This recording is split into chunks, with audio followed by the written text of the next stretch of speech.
Welcome to episode 121 of Wife Teacher Mommy, the podcast, sponsored by Educate and Rejuvenate. Today we are talking about secret behind the scenes from the Netflix show The Trust, teacher work hours, and so much more with Gaspare Randazzo. This interview is so much fun, just like the previous interview I had with him about a year and a half ago. And there's some super funny stuff I don't want you to miss either. Make sure that you listen all the way to the end. It is a great time. You will just feel like you're listening in on a really fun teacher conversation. So let's go.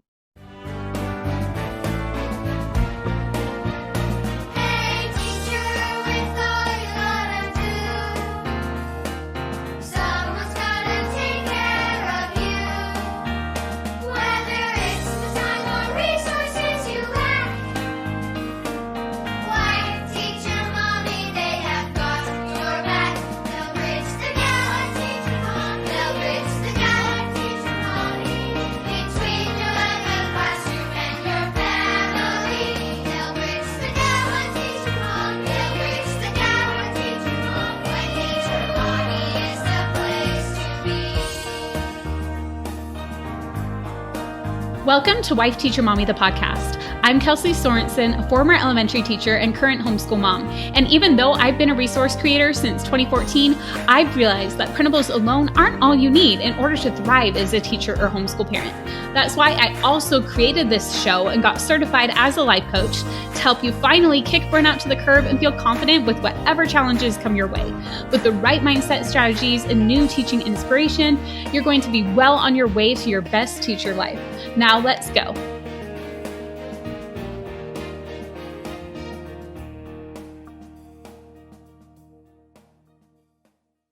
Welcome, everybody, to the podcast today. It is March 26th. I can't believe it. It is spring in full swing. We just had our Educate and Rejuvenate reveal party for our summer event. I love these reveal parties. We did it for the first time last year, and it was so much fun that I told my team we just have to do it again. We do like a guessing game, and it's just so much fun. And by the time you're listening to this, we have now revealed the keynotes, and one of them is Gaspare, who is here on the podcast today. And then the other keynote is Kristina Kuzmic, who is back. She was a keynote last year, and we have her back again as well. So we have Gaspare, who is a teacher, a stand-up comedian. He's been on Netflix. He's incredible.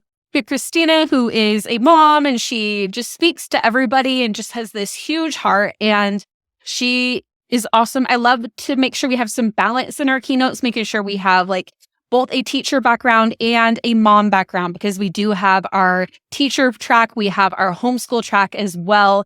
And it is a full event, no matter which one you are. We have a full track for teachers. You can completely ignore the parent track if you want. But a lot of our teachers actually ended up finding some of the homeschool sessions really helpful as well. And then vice versa. If you homeschool and you can learn from, educators who are in the school system, you can learn from fellow homeschool moms. I feel like we just learn so much more when we come together. And the thing I've loved with our community, sometimes people are like, how does it work? Like, how are you able to help both teachers and homeschool parents? They're like totally different people. But here's why. It's because I've been a teacher. I'm now a homeschool mom. And everybody who comes here is like-hearted.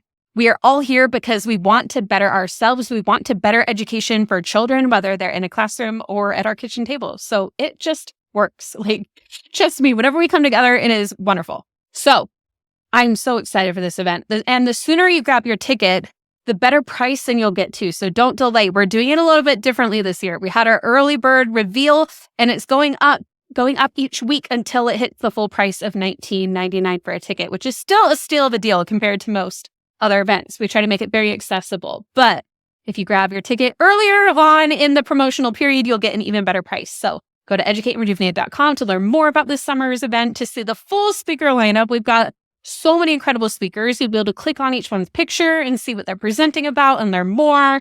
And it's just, I love these events. I love how we start with a workout. I love how we have life coaching. I love how we all just come together and share with each other. And it's just such a high vibe. And that is what I love. It really even comes through virtually. Like just as good as an in-person event. I love it. And the reason is because everybody who's there wants to revitalize their teaching, rejuvenate their spirit, and reignite their passion for life. Everybody who's at these events. So it's so, so good. Okay, so let's get to today's interview. It's so much fun. If you have not yet, before we get into this, watch the show The Trust on Netflix. Now, we don't give anything away, so there's not any huge spoilers here. I try to be careful of that. So, I mean, there's little tidbits, but nothing that gives away anything huge.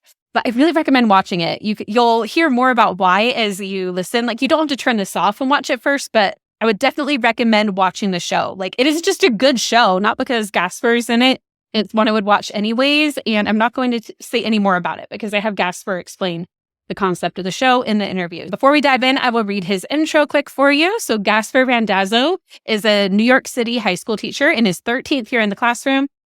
And when he's not in the classroom, you can find Gaspare doing stand-up comedy all around the country where he talks about his life as a teacher and his experiences dealing with students from all walks of life. In addition to stand-up comedy and teaching, Gaspare recently starred in the Netflix show The Trust and co-hosts the Social Studies podcast along with Joe Dombrowski. You can find him on all social media platforms at Stand Up Randazzo. Okay, let's get to the interview.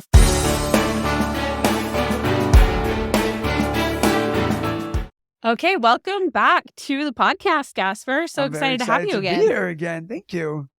So you've been up to a lot since we last talked. Things have been pretty good. Things have been, it's been a busy last few months for sure. So I've been pretty much since we talked, so last time we talked, I had just started like headlining, doing stand-up, doing my own shows. And now in the last like year and a half, I've been like traveling the whole entire country doing it, which has been pretty wild. And then I was on a Netflix show, which actually, speaking of, when we spoke, I was in the midst of auditioning for it because the audition process took months, but I didn't think anything of it. So like that's probably, well, also I had like 100 NDAs I signed, but I also was like, this isn't going to happen. But I was on a Netflix show called The Trust. It aired in January. It was pretty successful, I guess, in the eyes of Netflix. It was a really fun show to watch. I don't know if you watched it, so I don't want to say, this is what I'll say. Even though I was on it as non-objective or subjective, I don't know, whatever the one that you're not being biased, like it was a good show, period. Like I would have watched it anyway because the concept was cool. Oh, yeah. It just so happened I was on it. So it was like, well, I guess I'll watch it more because I'm on it. But it's so funny because like being on it and watching it is such a different feel because like when you watch it as like a person on the outside, you're just watching it for entertainment. But when you're watching it as someone who's on it, number one, I'm like always annoyed because I'm like, no, that's not how that, no, that's not how that happened. Like, like that's not like exactly what we meant. Cause like, they edit. Yeah. They take it out of, they need to make it extra like exciting and like, for television. It's funny. Right? So like you're filmed 24/7, right? So you're just on camera 24/7 with a mic, with a camera. You go to the bathroom. There's a camera following you, and they're not watching you go to the bathroom. Which was a funny part because like if you had to go to the bathroom, you'd be like, "Hi," you'd talk to your microphone and your shirt. You're like, "I have to go to the bathroom, so if you want to shut my mic, I wouldn't mind." Because like you're like you don't want everybody listening to you, but right. So, and then when you watch it, it's condensed into 8 or 9 42-minute episodes. So like you're filmed every day, at least 16 hours that you're awake for a month straight, and then they're condensing 10 different people's lives into 40-minute episodes. So it's like kind of crazy what they edit, what they put. So.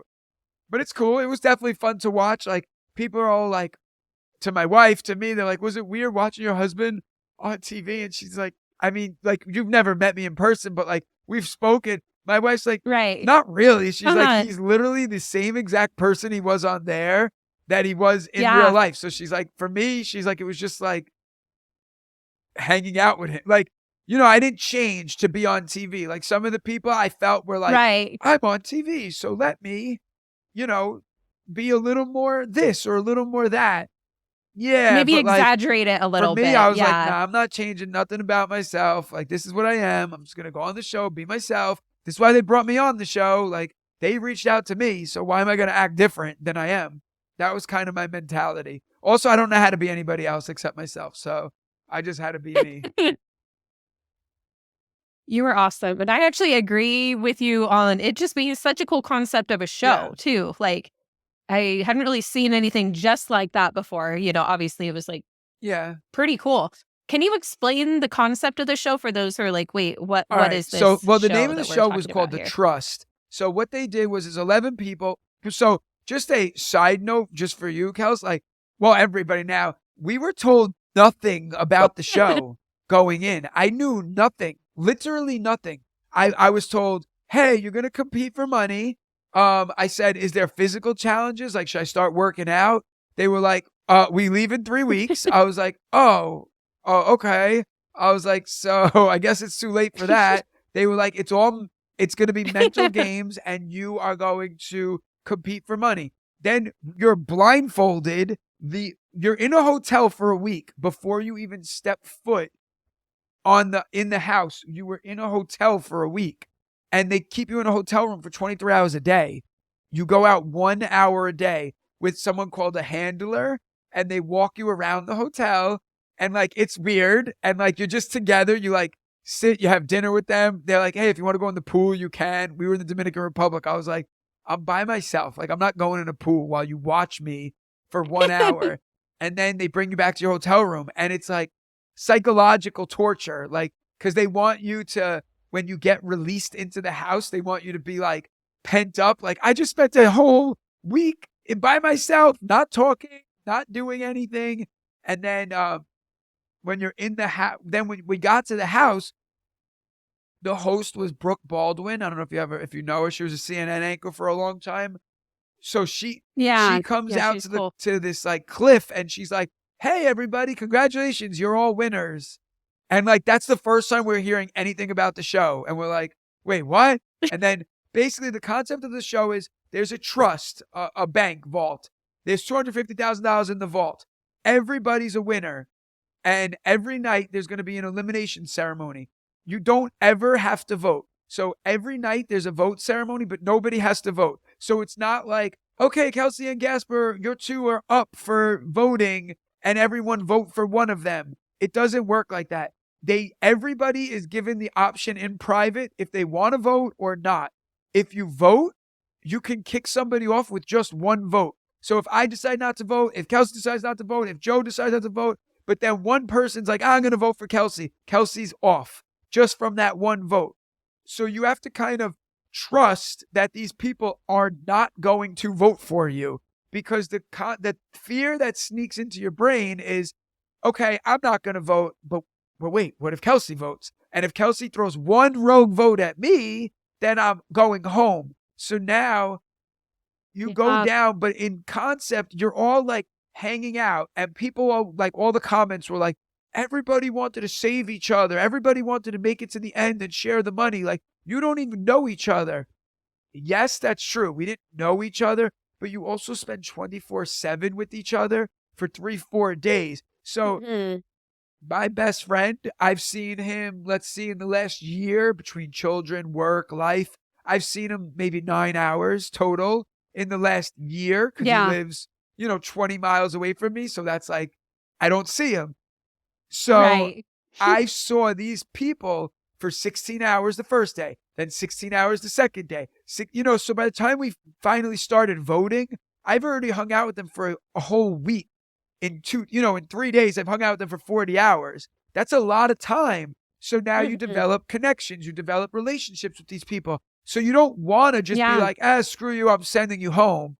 Like it, Right. You do get to know them a bit. It's human nature. You're in a room all day, every day with no phones, no TVs, no distractions. You're just in a house next to each other. And then what the show does is they start creating drama. So like they'll do things like, sorry, I'm like battling a cold here. I know, you've been sick. I've been sick. Yeah. So, they'll do things to like create distrust. So they'll say, everybody, let's play a fun game. Let's rank ourselves from funniest to least funniest. So they're like, Gaspare, you're funny. You go to the front. Oh, you're not funny. Ha ha. Then they're like, let's rank ourselves from best style to least. Oh, Gaspare, you have horrible style. Tolu, you have great style. We're all laughing. And then it's like, now rank each other from most trustworthy person in the house to least trustworthy person. Go. And now all of a sudden you're like, all right, well, you're the least trustworthy person here. And we all agree that you should be last. And you're like, oh, that sucks. Like, and then like, or it's like, rank yourselves from smartest to dumbest. And now all of a sudden you have people saying, hey, we collectively, all 10 of us think you're the dumbest person here. And now you have people saying like, well, why am I dumb? And now all of a sudden people start fighting and people start saying, well, if you don't trust me and you put me last, why should I save you and not vote for you? So now it's making me say, when I go down to vote, I'm like, crap, she might be mad at me. So I have to vote for her and she might vote for me. But what if she gets a friend to vote for me? So now I have to get a friend to vote for her. And it creates this cluster of everybody going after each other to eliminate each other. Yeah. So. Yeah, that game was so interesting. The ranking of each other. It sounds like there were more of those than were even shown on the show. For about an hour. They show about 2 minutes of it. But in total, the game did go on for about an hour. So mind you, that was the last 2 minutes. So the whole first 55 minutes was like fun and games and laughing. Like, who would you want to be stuck with on a desert island? Gaspare talks too much. Like, we were laughing. Yeah. And then it got real serious. And it was like, who is the least likable person in the house? Like, and everyone's now pointing at somebody and you're like, oh, damn.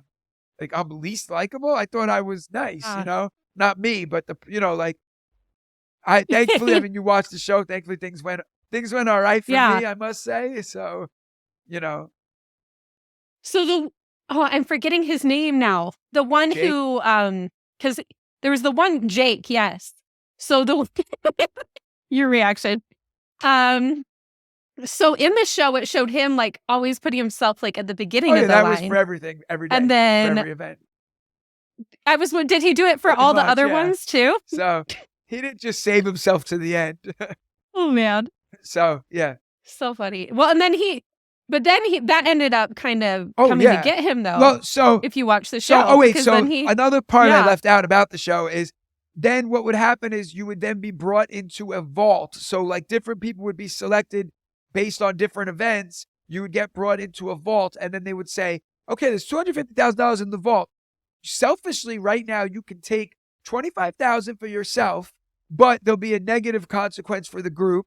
Or you could double the money and put it back in and put $50,000 back in to share with everybody, which you're not getting anything, and there'll be a positive consequence. So now if you're thinking people are coming after you, you're going to take that money because it's guaranteed money, but then it creates a negative ripple in the house for people. But the people who go into the vault never have to say anything that happened in the vault. So you could come out and be like, oh, I did the positive. We got more money. Yay. And no one would know what you actually said and or did in the vault.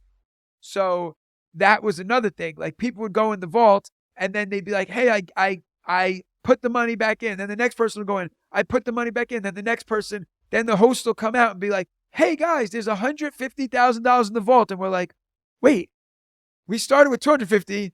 How's there 150? We thought everybody put the money in. So now you question everybody who went into the vault. So there's a lot of different, there's a lot of different strings being pulled at all times. And the reality is we were in the house playing chess and the producers and everybody behind the camera is playing. We were playing checkers and they were playing chess because whatever we thought was going to happen, they could just switch it at any moment because they're watching it live. They're just playing with the puzzle pieces. So that was every time we thought we had things figured out, they would switch it all up on us. So you could never be comfortable. Yeah. It was stressful. On top of not being able to speak to my family, that part was brutal. That's. Oh yeah, because you didn't have your phone. No communication with the outside world at all. Nothing. You couldn't even get a newspaper headline. So, because they want you to be completely just the game. That's it. In so the like game. they don't want you to be convoluted with other stuff. And I must say, like, there's a lot of things that don't get shown, obviously. Like, one thing, it was my kid's birthday. And like, I was like ready to go home. Like, at one point, and I was like, just send me home. I was like, honestly, like, I did it. I did the experience. I got really far. I was like, just send me home. I want to call my kids. It was my son's birthday. I was just like, and they got me a cake, and they like did a birthday party for my son. Now, it was sweet. Didn't change the fact that it actually made me miss him more, because then I was like, oh, I'm an asshole. Now I'm just here on a deserted island eating a cake for my son. But and then like at one point they actually asked the producers, they were like, the rest of the cast was like, you could literally write this into the show. We don't care. We will take $5,000 out of the bank to let Gaspare call his family. Like, we'll take the money out if you let him FaceTime his family, which I thought, like, to me, that was like the nicest possible thing. You know what I mean? Like, even that they would try that, like, you know, it was, you're not seeing everything on the show. Some people are monsters when they really weren't monsters. Some people are angels and they really weren't angels. So I'll tell you after recording if you want to know. The behind the scenes. That'd be fun. Hear more of that. The behind the scenes version. So how exactly did you get to be on the show? Like, I mean, whatever you can share about that. So long story short, I had to audition. So during COVID, I was just home like everybody. And I was like, there was something came up online. It was like an audition for a TV show that, looking for someone who was funny and knew history. And I'm like, oh, I'm a stand-up comedian and I teach history. You go. So I auditioned, went through round after round after round. And I was like, damn, I think I'm going to get this. And then in the end, they were like, sorry, we didn't pick you. I'm like, oh, that's show business. Like, at the end of the day, like, even if you're the perfect fit, you're not the perfect fit, because the perfect fit is someone with green eyes who does everything you just did. You know what I mean? So it's like, okay, so I just moved on with my life. That was, I would say, in like February. October, I get a phone call, maybe a little, whatever, maybe about a year later, I get a phone call. And it's like, hey, this is, Kelly from this blah, blah, blah. Do you remember me? I auditioned you for that show. And I'm like, yeah, I do remember you. How you been? And she's like, great. We have another show coming out that we think you would be phenomenal for. We remembered you from all your auditions. We absolutely loved you. We want to put you on this show if you're interested in auditioning. So I was like, yeah, all right, cool, whatever. Because like at that point, I was like kind of jaded, because like I went so far in the other one just to not get it. And that happened to me once before, to be a host of a sports comedy show. Like, I went really far, and then COVID shut the production down. COVID hit when I was in the middle of, it was down to me and 2 other people to be the host of this show. And then COVID happened, and that was the end of it. So, COVID and then this show. So I was like, whatever. So I auditioned October. A second round, November. Third round, mid-November. Fourth round, December. And I'm like, oh, this is going well for me again. But once again, I was very hesitant. I was just like, whatever. I'm still full-time teaching. I'm still doing stand-up, pretty heavy. So I was like, I don't care. If it happens, it happens. Then in January, they called me and they're like, hey, listen, don't book any shows for March. And I'm like, why? And they're like, well, we can't tell you. I go, look, I'm not booking shows for a maybe, because like this is my income, and now you're telling me not to. So they're like, well, we can't tell you if you got it or not, but don't book any shows in March. If you got it, it would be in March. So now I'm in a dilemma, because I'm like, damn, I'm actually like pretty far in this. And if they're telling me not to book, and like I went through background checks, I went through everything you could go through. So now I'm like, damn, like I actually might have this. So in New York City, you can't work 2 jobs at the same time. Like, so I couldn't, let me rephrase that. I could work a second job at night, but I can't get paid on the clock while I still am employed by New York City's Department of Ed. Okay? So like, I can't like call out sick for a month.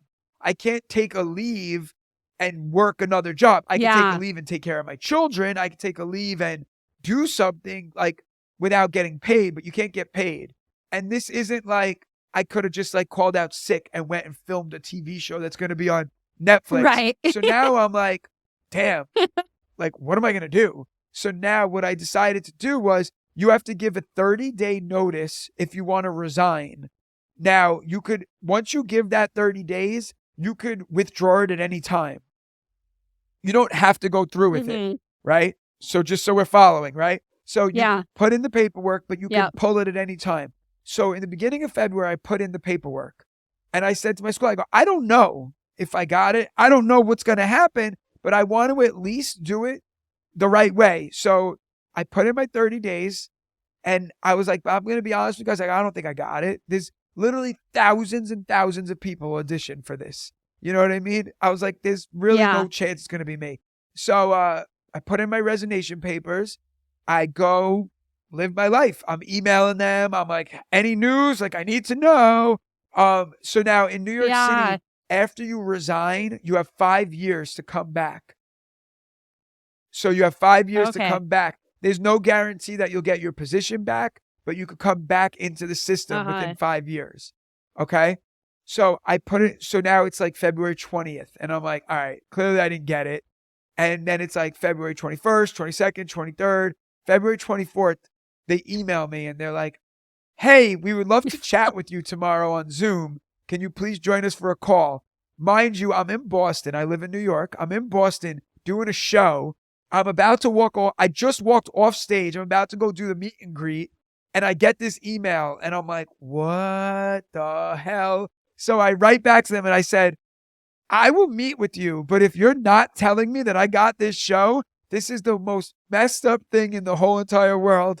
So they wrote back like, LOL, like, we'll see you tomorrow. So at that point, I pretty much knew, like, because what are they going to do? If they're going to tell you didn't get it, they're going to message you, hey, thanks for participating. You didn't get it. Yeah. So I jump on the call. It's like February 25th now. And they're like, hey, congratulations. You got it. We leave in 3 days. They go, no, I don't.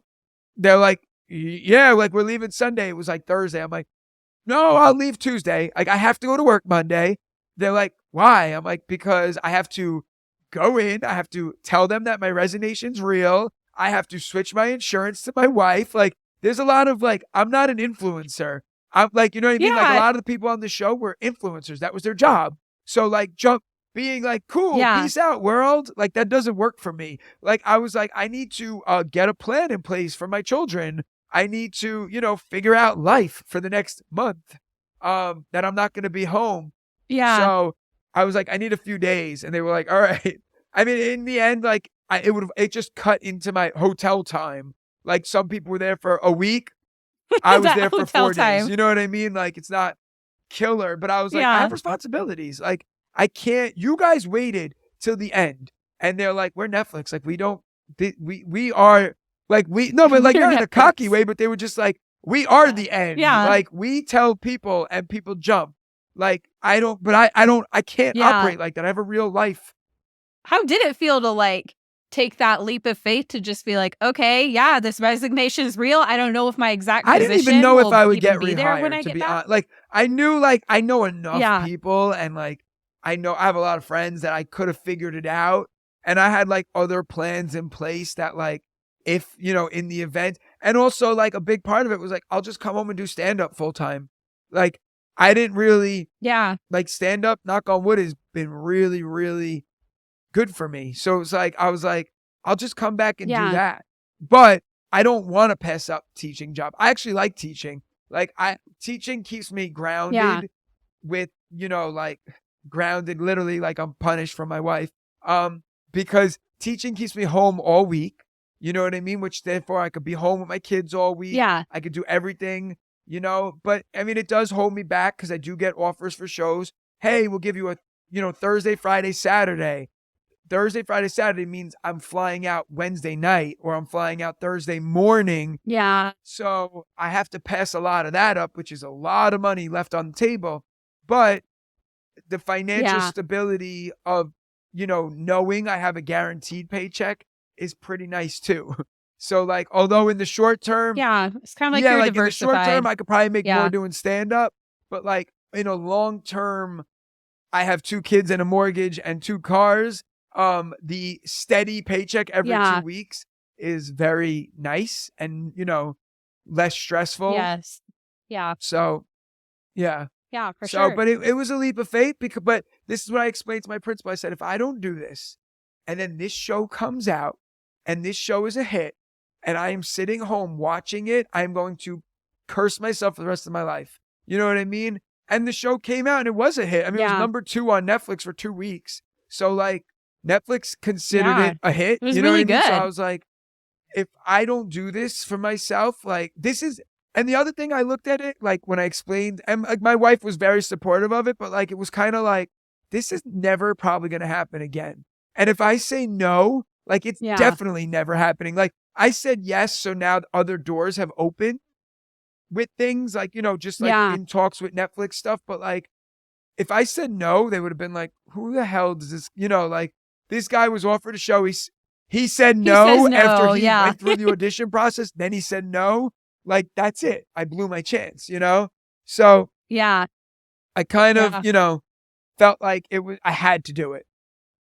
And I don't regret it because I I'm came glad you home did. and guess what? I got my job back instantly. Same spot, same schools. I love it. Nothing changed in my life. I had tenure again. I went right back to the same salary. I lost 2 months of pay that would have went into the summer. I lost 2 months of summer pay.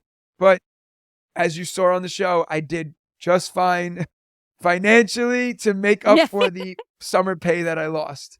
So you have to watch the show to see if I won or not. But yeah, watch the show to see what ended up happening. Yeah, so I don't care that I lost. Like, and then they were like, "Oh, when you retire, you have to give back those 2 months. You have to work an extra 2 months." I was like, "Oh, I can't retire till I'm 63 in New York." So I was like, from teaching. So I was like, "I'll worry about that when I'm 63 and 2 months old."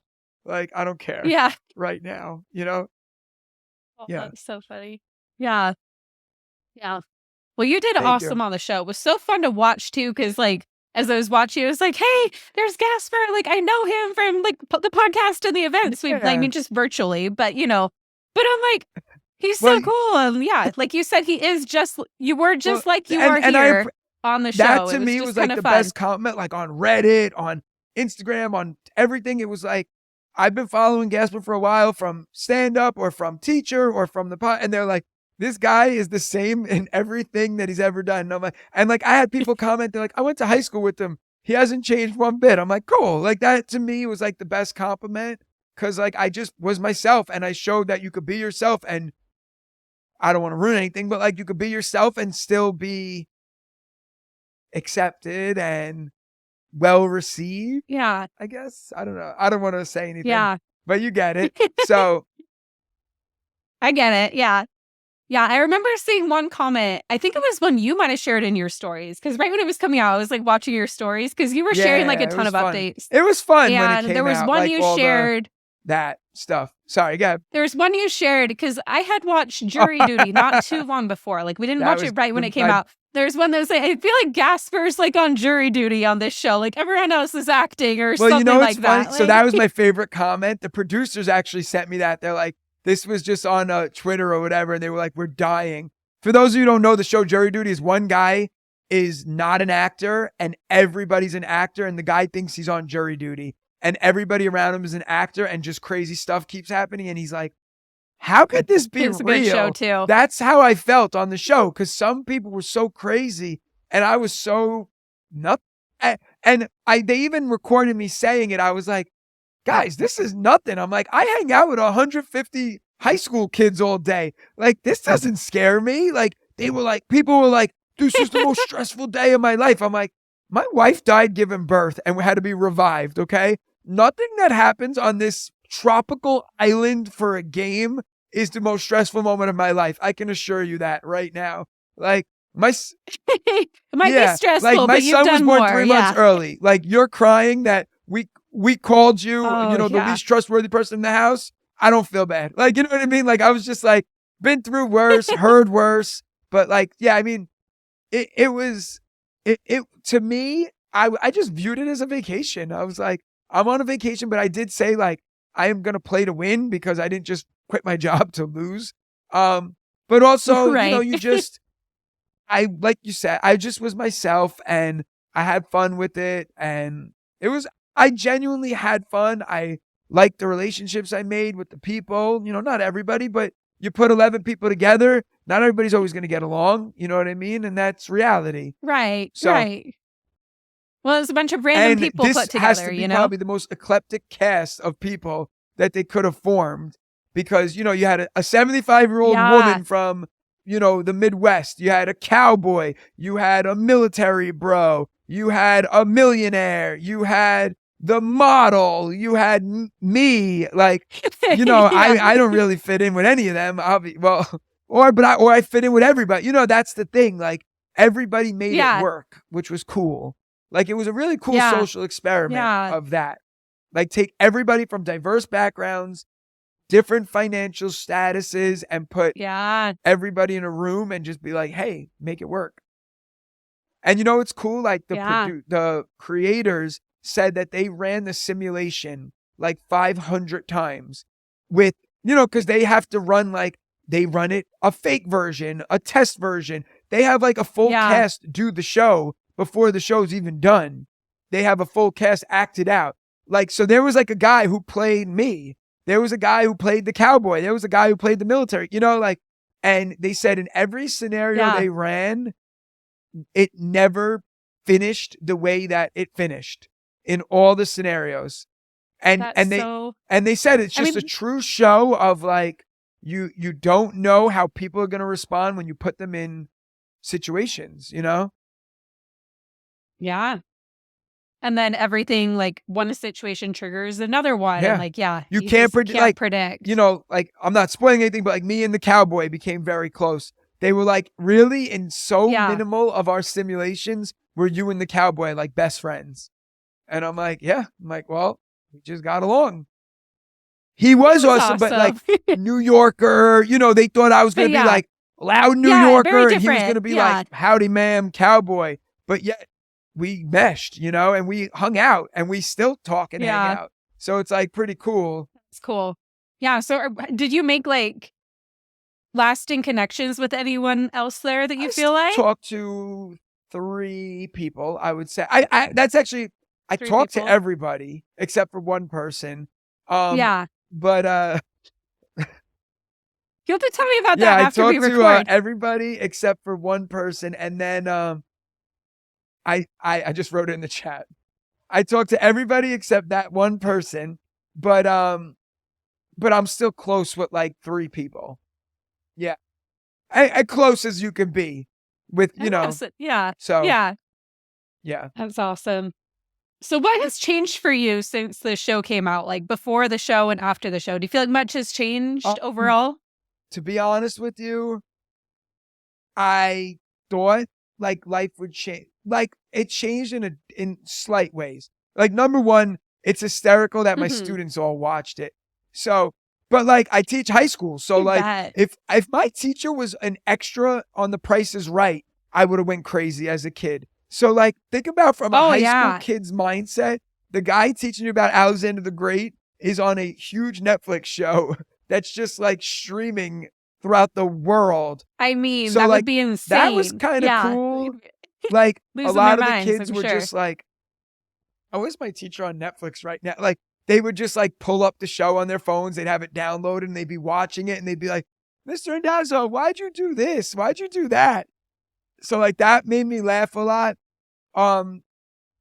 Like, I was in the middle of, so like with the teacher comedy stuff that I usually do and stand up, usually my audiences are just like women ages 21 to 45. That's my wife's nightmare demographic. And that's every show. That's usually who's there, right? It's all teachers and their husbands. That's like my primary audience. If I'm out, people stop me, but they're usually teachers. And like, this is before the show. They're usually teachers, and they're just like, I follow you on Instagram. I'm at the park with my kids. People, like wherever. Now, what I notice is I still get stopped by the teacher people. Those people didn't go anywhere. Like, and that's like I was just in the supermarket before, and I didn't get a cart, and I'm literally walking down the thing. I have 4 boxes of mac and cheese, a thing of burgers, hot dog buns, hot dogs, everything's just in my arm. And this lady goes, oh my God, you're a stand-up Randazzo. And I'm like, oh my God, you're you. And she starts laughing. She's like, what are you doing here? I was like, oh, I like to just linger around supermarkets, picking up as much as I can and then dropping it. And she's like, oh my God, it's like so crazy to see you shopping. I'm like, yeah, well, I got to eat dinner. And so like, it is still always cool to me. And like, I like running into people because I like to talk, so I don't care. But now since the show's come out, I'm getting stopped by very different people who would have like never stopped me. Like I was in Arizona last week. I'm walking down the street and like a busboy at a restaurant comes running out from like the back and he's like, oh, you're the guy from the trust. And he's like, what's up? And like, he's just like taking pictures. He's like a 16-year-old kid. Like that's never been my audience. You know what I mean? Like, so like people like that, or like a lot of like older people, just period, just older couples, or like, young couples who aren't teachers. So like that part's interesting. Or like I was picking my son from school and like this like rocker guy who like, once again, would have never been following like my teacher stuff, like stops me and he's like, yo, trust guy, what's up, man? And like, I'm like, hey, what's up? That's been cool. Ticket sales for my shows have really gone through the roof, which is great. Yeah, like since the show has come out, I've sold out every show that I've done. So I've done. It's amazing. Good for you. We're in March. So I didn't do anything in January because I wanted the show to like be out and I wanted to like enjoy it and watch it. So like I didn't want to be on the road because the show would get released. I didn't want to be away from my wife. I wanted to watch it with her. And then I was in LA doing promo stuff for the show. So I didn't book myself for anything. Mm-hmm. So I went back on tour in the beginning of February. I've done like 7 shows and 9 shows. Every one of them has sold out. So that's been pretty cool. So it's like whether it's people coming to because they saw me on the Trust, people coming because they followed me on Instagram, whatever, but they've all sold out. So it's like pretty wild. Yeah. Because it's like, that's a nice feeling to, sell out shows. Yeah. Yeah. Yeah, definitely. Like people were like, oh, cool. I saw your face on a billboard and I watched you on the show. So I was like, I got to go meet him. And I was like, oh, so like those are people that would have never come to a show. So that adds 15, 20 people every night. So like now you went from 180 to 200, and that's a, few $100 difference in price too, what you make. So. Yeah. Yeah. So that's what's changed, I guess. And like, and people online, write mean things about you. That's fun. So, but that's the thing. Like to me, that means nothing because I'm like, you guys are talking to the wrong person. I teach rough kids. Anything you say about me from user 1172538, some fake screen name, you know what I mean? Nothing bothers me, Some teenager probably already said it. Said it much worse, right? And said it to my face with a fake profile picture, Yeah. So recently on Instagram, there were some reels you were doing that totally cracked me up. You know what I'm talking about? Yeah, because every time I try to stop doing them, people are like, bring them back. I'm like, all right, one more. So how did it start? It seemed like it maybe started from like somebody's comment or something, but you were doing these reels about how many hours you were working a day as a teacher. Some lady messaged me on Facebook and she said, hi, I'm a teacher and I just want to let you know that you're making us all look bad because most teachers work 14 hours a day and you're making it like we don't work and it's so hard. I don't know what, but basically she said all teachers work 14 hours a day. So I made a video. I took her comment and I was like fake crying. And I was like, it's so hard when I get comments like this because like people think it's so easy to make like to be a teacher. Like they don't realize what goes into that 14 hours a day. Like, how hard it is to pick a movie to show to your class. And I was like, there's so many options to pick from. And like, then you don't find the right movie. And if you can't find and I just kept talking about movies and it just like had like 1 million views in a night. And I was like, oh, damn, this was funny. So then like I made another one, but I was like, when I made my wife hold the camera outside the car and I ran after the car, but I had like papers in my hand like I was grading. And I was like, when you run home after work so you could keep up, so you don't have to waste time driving so you can work 16 hours a day. And then the time just like kept going up and then it became teachers working 18-hour days. But when people would like jump on late, they just thought, like, if they didn't see that first video, they thought that I was a teacher saying that I work 18-hour days. So like, I was getting like all this weird hate mail of people being like, stop working so much. Like, teach, you got to breathe. Like, you got to take time for your family. So then I was taking their comments and I was like, taking a break from my 18-hour day to learn my children's names. And I was like, oh, who are, like stupid stuff. And then I made that one with the hotel. I don't know if you saw that. While I was on the road, Oh, I'm not sure I if I did saw a that day in the one. life of a teacher who works 18 hours a day. And I was like, so Monday through Friday, I sleep in a hotel so that I'm not distracted by my children. So I don't feel like obligated to talk to them. And I'm like, so I can work. And then I'm like brushing my teeth, writing a lesson. I'm running on a treadmill, writing a lesson. Like, it's all stupid stuff. But like, once again, people didn't see the first video. So they're like, it's disgusting that you would sleep in a hotel to avoid your children. I'm like, what? Are these people dumb? Like, I don't get it. But so I had a good time with it. But it all started from this lady's comment. I do feel bad for the lady because,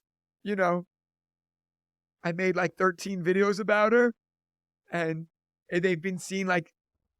I mean, I feel like it became its own thing at that point. Well, and then when I was I was in San Diego doing stand up and someone in the crowd was like, hey, 2 days. So then I ended up telling the story to the crowd. But then, of course, I was just like making fun of the lady more. And then I mean, it's my own fault. Then I posted the clip online and then that did really well. And then I was like, oh, this poor lady, she just hates me.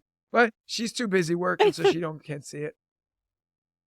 Nah, she probably didn't see it. Yeah, she was working her 14-hour day. So you don't work let's say you work 7 during the day. You're coming home working because that's a school day, right? 7 hours, right? Not 6.5 hours. Right. You're coming home and you're putting in another 7 hours. 7 hours. So you're coming home at 3 and then you're working from 3 to 10. And then you're going back. Like, are you the president? Yeah. Like, that's not normal. You have bad time management skills. That's what that comes down to. Yeah. That's like, because like even as a new teacher, I remember, of course, as a brand new teacher, I was doing maybe an hour, 2 hours when I came home every night, like stressing, ripping my hair out. Mm-hmm. But another 7 hours, like, that's not normal. No, it's not. And so if you're listening and you feel like you're working 14 hours a day, maybe listen to one of the episodes that we go home. Yeah, that's the short version. But we do have some episodes where we talk about time management. So definitely listen to those. I was like, this lady's working 14 hours. I go, I don't even work the 6 hours I'm supposed to be working. And I said that at stand up. And then, of course, my assistant principal saw it. And she's like, that was just a joke, right? I'm like, oh, yeah, of course. I was like, obviously, I'm here working. It was just a joke. Oh, man. But so on the time management, though, so I mean, like what you talked about, you are like teaching, you're doing stand up, you're doing like your Instagram, taking my kids to gymnastics and baseball and you're a dad, piano and ballet. And doing bikes with your kids, we were talking about before, birthdays, all that. So, yeah, what advice do you have? Because we've actually had quite a few in our community, like on the coaching calls they do, where they're like, I want to write a book or I want to start a TPT store. They want to do something on the side and still teach. What advice do you have for those listeners? Like anything, if you want to make it happen, you'll make it happen. You'll find the time. Because like people, the biggest comment I always get is, where do you have the time to do literally anything? Like, and I'm not burnt out. I mean, right now it's 9 o'clock. I don't drink coffee. I've been up since 2 o'clock in the morning, not by choice, by my child's choice, but I've been up since 2 o'clock in the morning. Like, this is a long day for me, but like, if like anything else in this world, if you want it, nobody's going to give it to you. So like, the good things, things come to those who take it. Not like, you can't just sit back and say, I want to do a TPT. I want to write a book. No one's going to write a book for you. No one's going to start a Teachers Pay Teachers store. Right. No one's going to do stand-up for me. Like, it's not easy. I get out of work on Fridays. I pick up my kids. I do everything. My son plays chess on Fridays. I take my son to chess. I take my daughter with us. We run around. We play. Give my wife some time home alone, right? Then we get home from chess. I bathe the kids. I give everybody a kiss. And I drive to the airport. I fly to insert city here at 9 o'clock at night, get into the city at 2 in the morning. Then I check into a hotel. I spend the next day in the city. I do the show. I try to get a red eye home on Saturday night and get home by like 6 in the morning on Sunday, or I fly out Sunday morning at 6 o'clock in the morning so I could be home by 9, 10 o'clock in the morning so I could spend the day with my kids. So it sucks. There's no break. Like anything, you've had your business now. There's no break. Like there's no relaxing for me. No. Like there's no, I'm going to just sleep late. Like that doesn't exist. The weekends are not my chance to sleep in because I'm on the road and I'm doing stuff, So, and then I record this, I have my own podcast, the Soul Studies podcast. I record that at nighttime twice a week. So like on top of being on other people's podcasts, we record our own pod, you know what I mean? And my wife owns a business and I'm helping her as much as I can. So it's not easy, but like anything, if you want to do it, you make it work. You find the time because time will not find the time for you. As you know from the show, I'm not good with analogies. Right.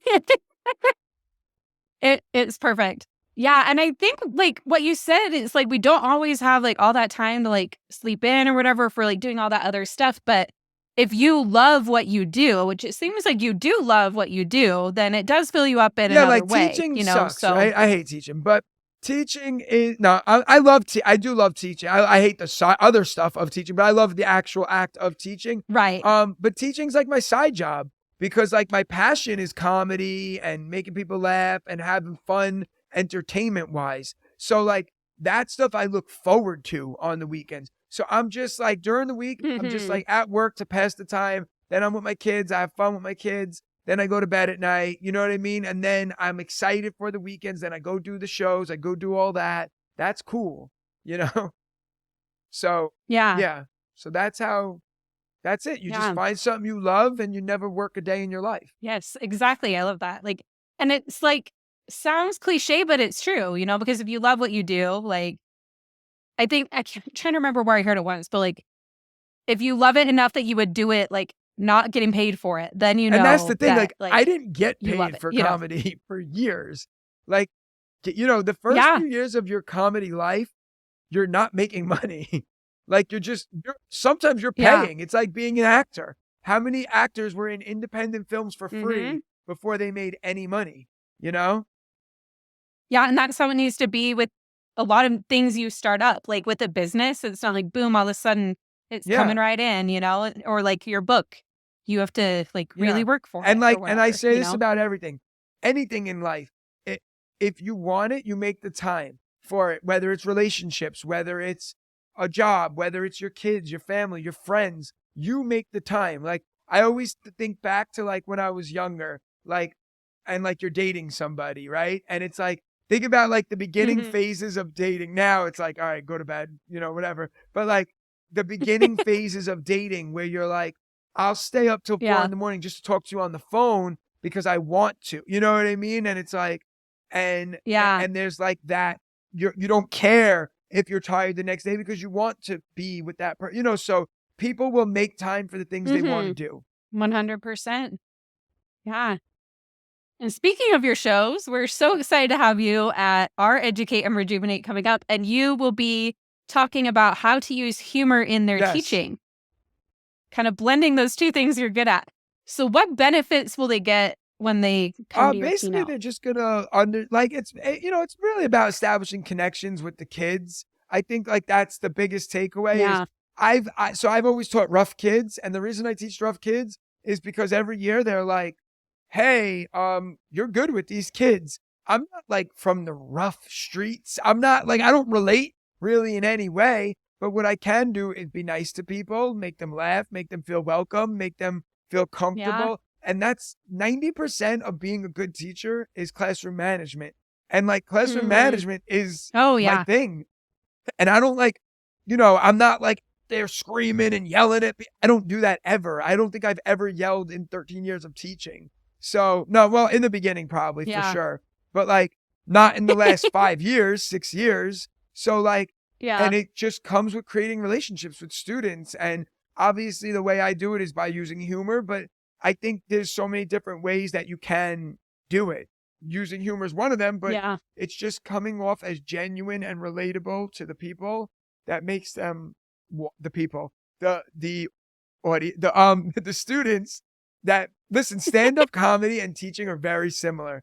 You put on a show 5 periods a day. I put on a show 5 times a weekend. You know, some crowds are different than others. Some classes are different than others. You know, like something that works for one crowd doesn't work for the next crowd. Sometimes teaching one style doesn't work necessarily for the next class, not in the same way. You know, I have classes now that I got to be stricter with. I have classes I could be more loose with. There's crowds that some of them you need to just do the material and get out. Some want to talk the whole time. So, you know, that's how, yeah. You feel it out. Yeah. And you don't know until you get there. So. Yeah. Yeah. So if our listeners want to check out your show, see if they can get tickets to one before they sell out, or if they just want to connect with you, where can they find you? So you can find me on Instagram. That's where I use the most. It's Stand Up Randazzo. That's stand up, like you're standing up. And then Randazzo is my last name, Randazzo. Yeah. So you can find me on Instagram, and then that has links to everything, shows. I'll be all over. I'll be in Poughkeepsie. So I don't know when this episode's going to air, but I'll be in Poughkeepsie, New Jersey, Chicago, Philadelphia, Boston, Hershey, Pennsylvania, Tampa, Florida, Austin, Texas. I don't know, a whole bunch of places. I'll be everywhere. Yeah. So fun. Thank you for having me. Thanks for coming on, Gaspare. Yeah, so fun to have you again. We'll stay after. I'll give you all the dirt before I go to bed. Sounds good. Okay, we'll talk to everybody else later.